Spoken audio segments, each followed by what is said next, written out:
Buenos días a todos. Espero que hayan pasado un buen fin de semana.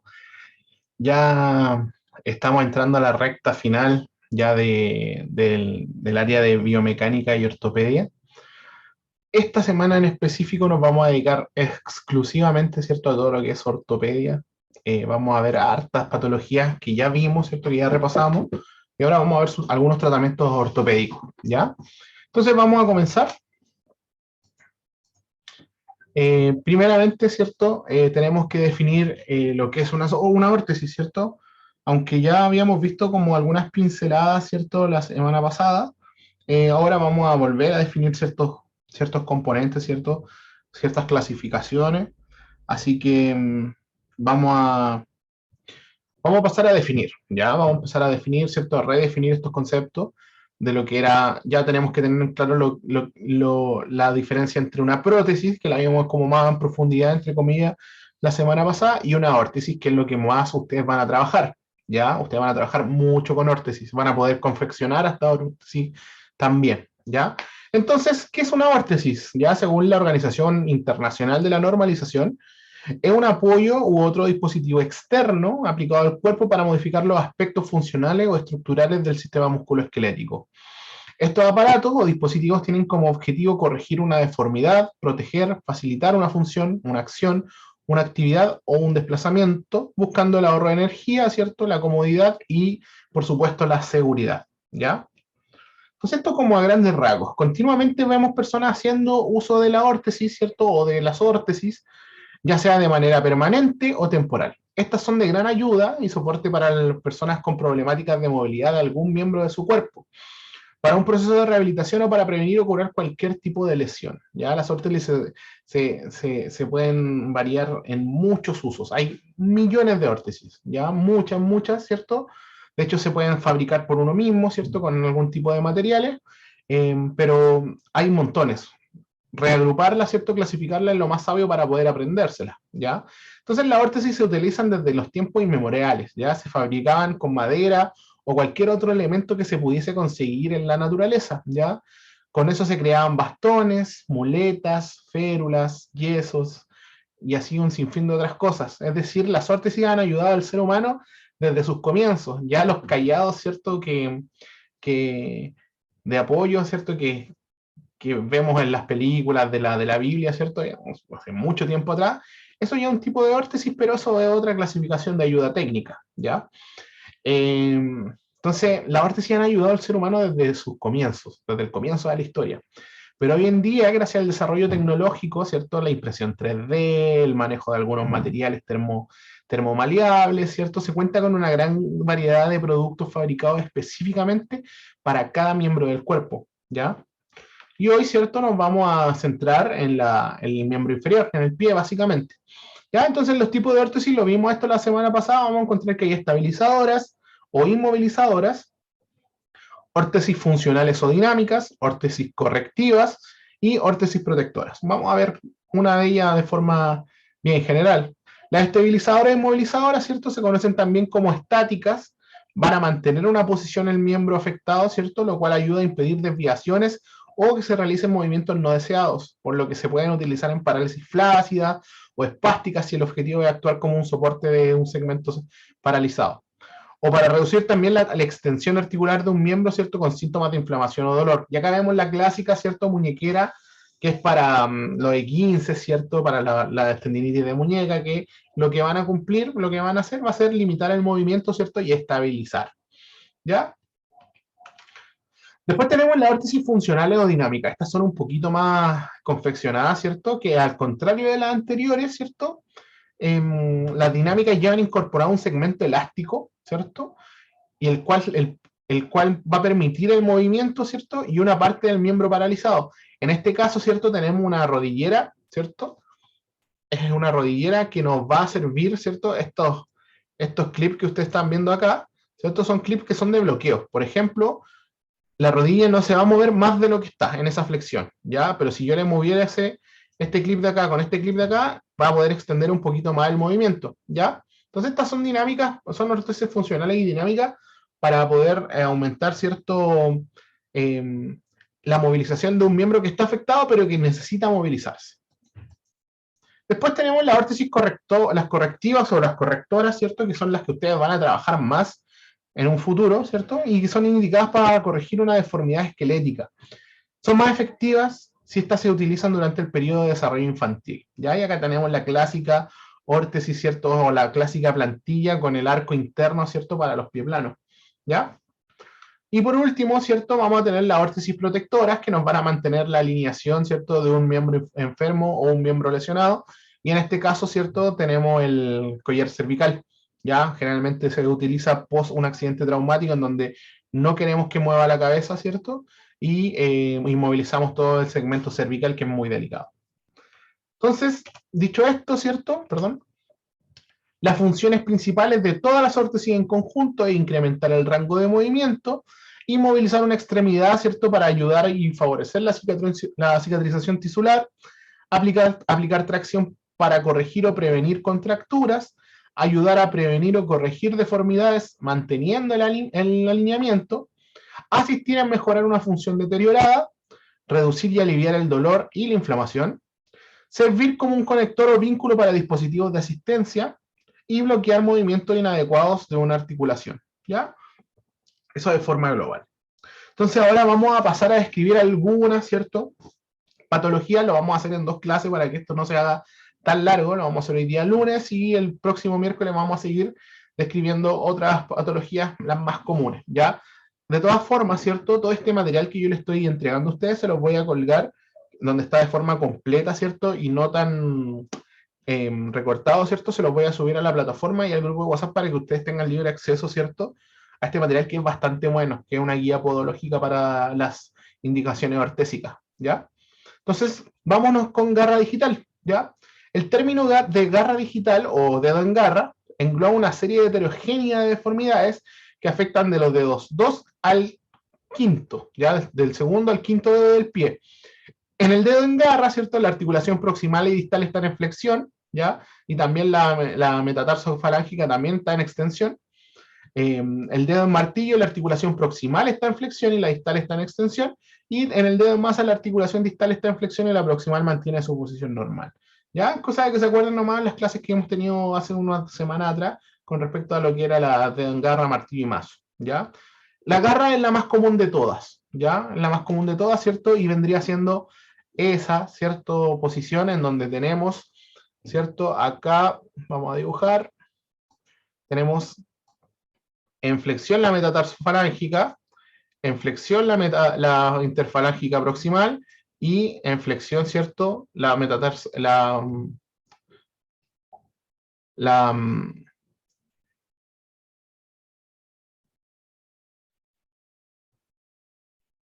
¿Aló? Ahí sí, perdón, se había cortado justo el audio. Y tenemos ahí en flexión, ¿cierto? La interfalángica distal, ¿ya? Vamos a limpiar.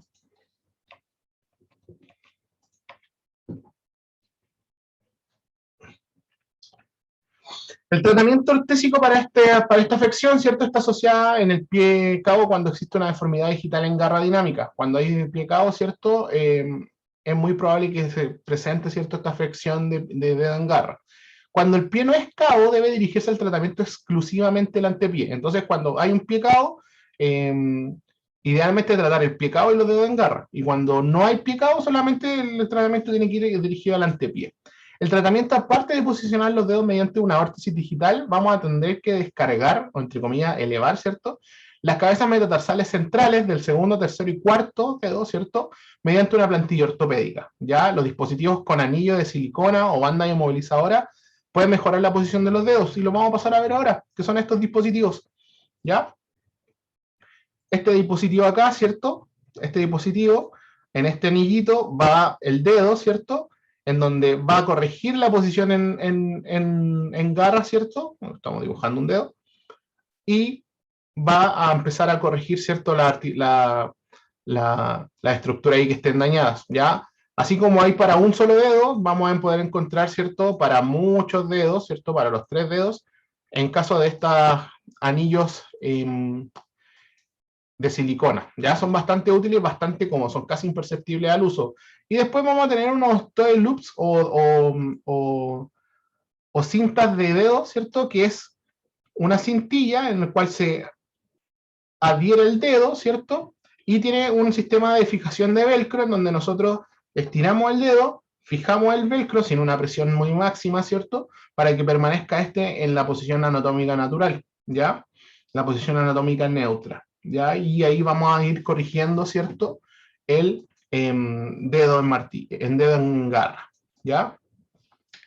Ahora vamos a ver la uña encarnada o la onicocriptosis, ¿cierto? El término de uña encarnata o uña encarnada, científicamente llamado onicocriptosis y vulgarmente llamado uña encarnada, hace referencia a que una astilla del borde lateral de la uña se incrusta, ¿cierto?, en el tejido blando del dedo, siendo el primer dedo del pie el más frecuentemente afectado, ¿ya? Y ahí estamos viendo que generalmente muchas personas padecen de la uña encarnada en ese sector del dedo, ¿ya? El tratamiento ortésico en un primer estadio es la consulta al podólogo, ¿ya? Idealmente cuando usted ya se siente que en la parte ahí interna del dedo, ¿cierto? Siente un dolor al pasarse o al golpearse, ¿cierto? Tiene que ir al podólogo de inmediato, ¿ya? El podólogo va a ser la primera consulta, ¿cierto? En atender esto. En un segundo estadio, los separadores de gel o silicona que evitan la presión sobre el dedo también nos van a ayudar bastante, que también los puede indicar un podólogo. Ya puede resultar beneficioso un corte recto de la uña, un calzado más apropiado y una crema antibiótica en el caso de haber infección o inflamación. Y por último, si es muy preciso y es muy invalidante, la cirugía. ¿Ya? Y los materiales ortésicos o los productos ortésicos que se van a llegar a utilizar van a ser los vendajes tubulares, ¿cierto? De material de silicona, o un tubo protector con recubrimiento interior de gel, ya que nos va a liberar, ¿cierto?, cierta presión de los dedos y vamos a poder evitar, ¿cierto?, que las uñas vuelvan a encarnarse. ¿Ya? Ahora vamos a ver la clínico-dactilia, ¿cierto? O la Karl-Manske, que se llama también. El término de clínico-dactilia, o clinodactilia, perdón, científicamente llamado síndrome de Cattel-Manske, es una desviación de los dedos en el plano transverso, así como la están viendo, ¿cierto? De ahí, justo en el segundo radio plantar, tenemos desviado, ¿cierto?, el dedo. El tratamiento ortésico va a depender en su mayoría, ¿cierto?, del nivel de deformidad, ¿cierto?, y de la edad del paciente. Por ejemplo, si el nivel de deformidad es muy alto, ¿cierto?, y la edad del paciente es baja, es muy probable que ese paciente opte por una cirugía, ¿cierto?, y esto se corrija de forma inmediata. En ocasiones, esta desviación no va a afectar la función fisiológica del pie, no va a producir dolor, no va a producir incomodidad, así que la tomaremos como una deformidad menor, ¿cierto?, en donde yo creo que la mayor preocupación va a ser la preocupación de carácter estética, ¿cierto? Pero ya cuando los dedos se empiezan a interponer unos debajo de los otros, ¿cierto? Con esta deformidad, van a alterarnos la pisada y nos va a dar lugar a trastornos biomecánicos, ¿ya? Idealmente el tratamiento será posicionar, ¿cierto?, los dedos deformados en una posición normal mediante la órtesis de los dedos interdigitales. ¿Ya? En el caso de no funcionar el tratamiento conservador, se procederá a cirugía, ¿ya? ¿Y cuáles son esta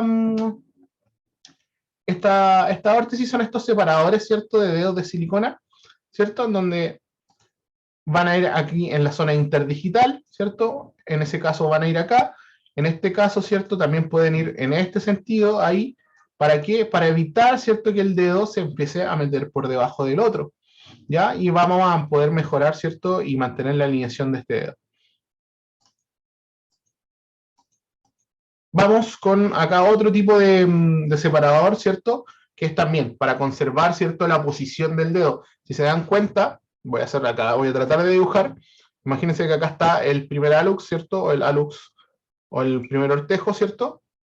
Entonces el segundo ortejo iría acá, ¿cierto?, y queda como atrapado en este separador, ¿cierto? Porque acá tiene un borde que lo deja atrapado, y por acá abajo también va a tener un borde que lo va a dejar, entre comillas, como atrapado.